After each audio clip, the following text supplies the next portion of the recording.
affiliate marketing. I probably agree with Peter on this one. I think this is, for what I want out of this course, this is really close to almost perfect.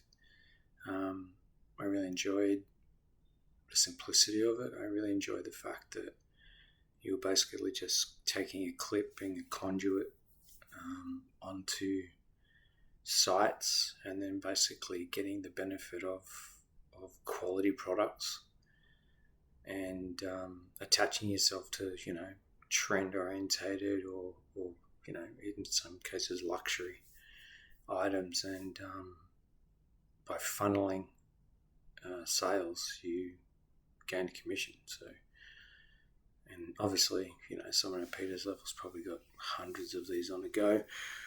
My main query, or the main reason why I didn't think it would work for me straight away, is that I just don't have an online presence. I don't have a massive following of people on social networks, and I don't have existing kind of businesses that are online. I think if you had that, it'd be a lot easier to make a lot more money. From my point of view, it would be doable, but it's more of a grind.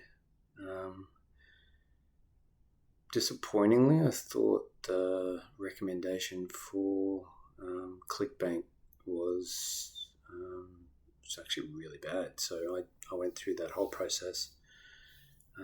Had to apply, obviously, to get there's two ways of doing it: obtaining the information without joining, and then hopefully getting some sort of response from the person or company within the time frame of us having to lodge our VC emissions, or go through what everyone else does. And what you should do, I guess, is go through ClickBank and register. I did that, and it said, look, you don't have enough followers, because I don't. I told them the truth, and I don't know whether that's wrong or right, but that's definitely how I'm doing business. And they said, well, no, you don't qualify, but if you pay X amount for this program, then yeah, we could probably work with you. And I'm like, no. So yeah, I mean, there's a few sort of pitfalls where it's essentially just upselling newbies, taking advantage of that, and profiting off people being either naive or lazy or confused. And I'm a good example of someone who's not intimidated, but I'm not in my comfort zone, so that's where I could be taken advantage of potentially.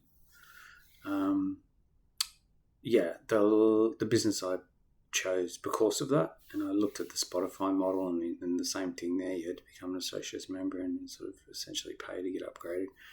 There's an Australian skateboarding brand that do sort of real luxe, but streetwear inspired fashion. So I created an ad on Canva, based it around one of their kind of quirky characters, and put that in the title. And it's kind of like, hopefully something people are like, well, people want to save someone, and who is this David Applebury? And there's a sale, and I'm into skating, or they would be. I'll click it. So that's why I chose that one, and that's why I created that ad like I did. And overall, I thought this was probably one of the better ones for me to use after RVC.